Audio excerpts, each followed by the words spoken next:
Hey folks, Toby here, and this is going to be another video in the series how to Jebus Outcast, how to play in one hero template in Heroes Free. And now that I've already overviewed in these series like the generic basics, like the secondary skills that are good or bad and are, slippers category, we'll be going through each faction one by one. So for a bit of context, throughout these videos, I'll be referring to sort of their tier list, like how people usually rate each faction compared to another. I think I'll edit it somewhere on the screen, there, whatever. So yeah, that's just a bit of context. And in these following videos about each faction I'll be explaining why they are rated as such, what's so good about them, what's so bad about them, and how you usually end up playing those, I suppose. So yeah, in this video, we'll be talking about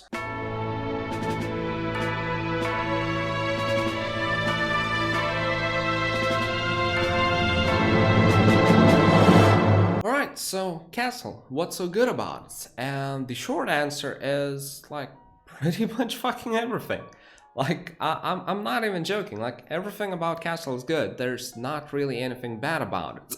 So obviously, let's go deeper into it. Let's start with the heroes that you have access to. And just like any other faction, you have caster and might heroes. So as far as caster heroes, there's not really anything available. You know, other factions, something like Dungeon, they have some sort of a cheesy, gimmicky strategy where you pick Deemer, you have access to Meteor Shower on day one, combine that with Mana Vortex in 2 of your towns, and you have this cheese strategy where you just go and Meteor Shower everything down to gain some tempo and then win off of it. Now for Castle, the caster heroes are like, you know, Loinus. Yeah, Prayer is nice, it costs a shit ton of mana, but you're kind of stuck with learning, so yeah, probably don't want to play Loinus. Now as far as might heroes go, you have 3 choices realistically. You have Tyrus, so the Cavalier specialist. However, in just about every single case, just because of how much gold it costs to bet on Castle, you will pretty much never be able to afford to have a power stack of Cavaliers, and therefore Tyrus becomes pretty much suboptimal. She also starts with Tactics and Leadership, 2 of the suboptimal skills, so just know. In most cases, you will end up playing with either the ugly Catherine or the actual Catherine. They both start with, you know, for the newer players, all jokes aside, they are absolutely identical heroes. There's like not a single difference between them except the portraits. So they start with basic leadership and offense, both of which are really good starting secondary skills. Offense is top tier, leadership not so much, but for early game leadership probably gives you far more than something like, you know, Earth Magic, which is an absolutely mandatory skill to be able to even play the game. So yeah, the starting skills are just really solid. Now, the next good thing about Castle is, you know, every single faction has something unique about it. And in Castle's case, it would be the stables. Stables are absolutely, hands down, turbo bonkers. Like, they're just insanely good, to the point where even if you're not playing Castle, even if you're not playing against Castle, in the late game, you still end up searching for a Castle town just to be able to build stables. It's just that good. 400 movement points every single turn for the entire week is just insane. For comparison's sake, just from a percentage point of view, every single other faction with whatever other hero they have with, in most cases, whatever army they end up with, per turn they will have 1,560 moves, maybe 1,630.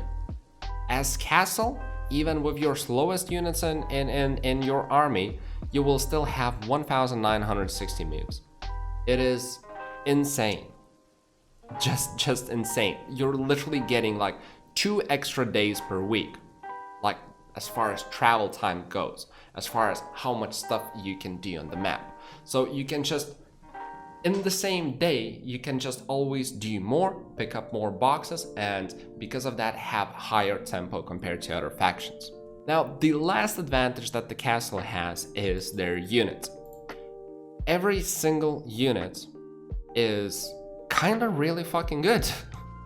Like, if you go off of pikeman boxes, I mean, they're tanky as fuck. They have 10 health. They're gonna tank utopias just fine. They're gonna do you a lot of damage and everything. They're not gonna die as quickly.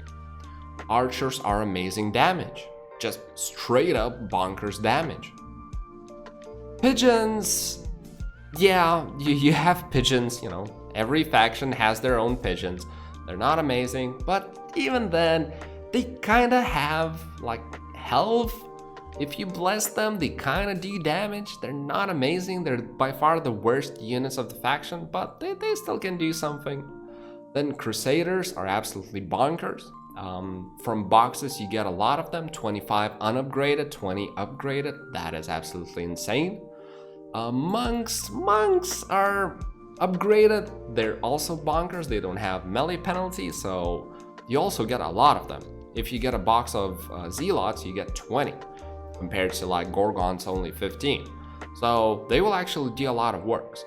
Cavaliers, a very solid power stack as well. Just, you know, good stats, good damage. Angels, obviously one of the strongest units in the game. But like all in all, with whatever power stack you end up with, it's going to be a good one. You know, it's not going to be like, you know, when you're playing Fortress, you really don't want a power stack of Flies just because it's gonna die so easily.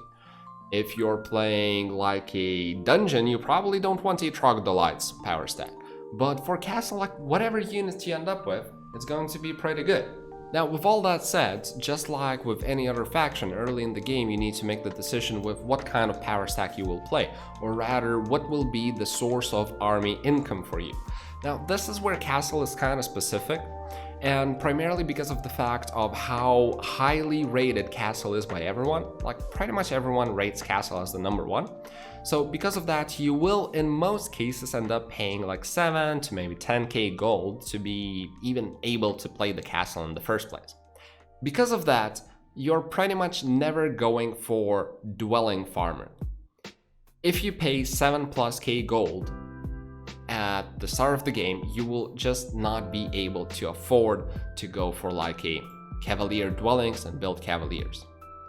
Portal of Glory is even kinda in a worse position, not only because of the starting gold, but also because of the build path. You know, requiring you to build monastery, which is a lot of resources, and then Portal of Glory is a lot of resources, but also because of the fact that there's only 1 and then 2 Portals of Glory per biome. For any other faction, you have 3 Portals of Glory in your biome. For Castle specifically, only 2. That is, I mean, tier 7 dwellings. Every other faction has 3, Castle has only 2.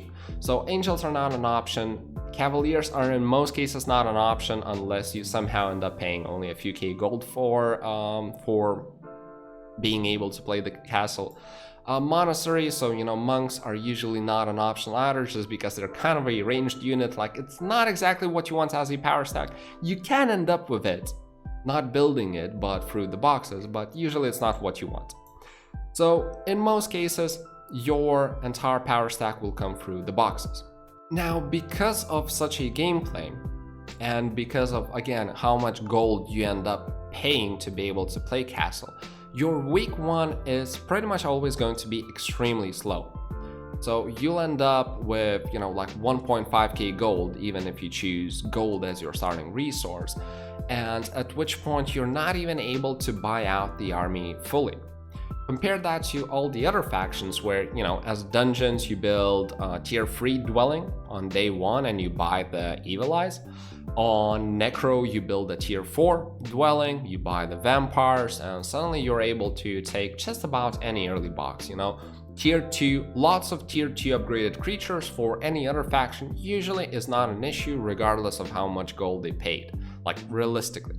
For castle, you end up in such extremes oftentimes that you're not able to do those boxes. So what this means is that typically your week 1 is going to look like this.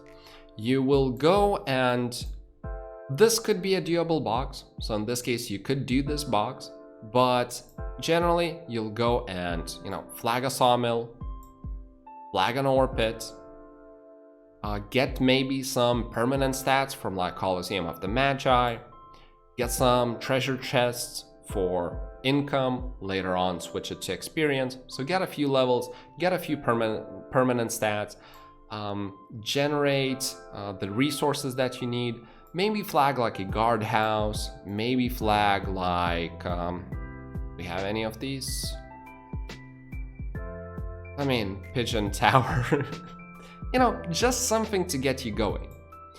And then, unlike any other faction, at 1-2-1, with pretty much no excuses, no exceptions, you want to end up in your main town. 1-2-1, always in your main town. You stable up, and that's when the game for the castle begins. So even despite doing absolutely pretty much nothing for the entire week 1, just due to stables, in the following 2 weeks, you usually end up doing so much that you out-tempo just about any other faction. You stable up, and then you go on an adventure. You then do, you know, a starter box, into maybe a bigger box, into a bigger box, into a bigger box, into a bigger box, and suddenly you have like 60 Crusaders, and oh look, Utopia is nearby, and you just do the Utopia on week 2. So that's how you usually end up playing Castle, just because of not having any gold. If you do, again, end up having the gold, then it's kind of just like any other faction. You're looking for a starter box, so in this case, this one. And in this biome, like if I decided to go all the way down here, towards the end of week 1, I'll be going back. I'd probably pick up the boars and just flag the dwelling, build it in my main on 1-2-1, stable up, buy out the cavaliers, then I would have a solid power stack, and I would go on an adventure, flag some more dwellings, do some more boxes and all of that. So it's kind of the same as any other faction. But again, in most cases you won't be able to do that, so pretty much always it's purely tempo, purely box gaming, which still is more than good enough. So yeah, summing things up, that's why the castle is so good. The starting heroes are good, the stables are absolutely bonkers, all of the units are really solid, and you can have like insane tempo through the boxes. That's kind of how you approach the castle, and you know, just win a lot of the games. I mean, it's a top 1 castle, I mean top 1 faction rated for a good reason. So hope you guys found this video informative. If you have like any feedback, ideas, suggestions on how to, you know, what I should include in the following videos about other factions, please let me know. That would be most appreciated. And yeah, thank you guys for watching. Have a lovely day, and see you guys in my streams, I suppose. Cheers, toodles.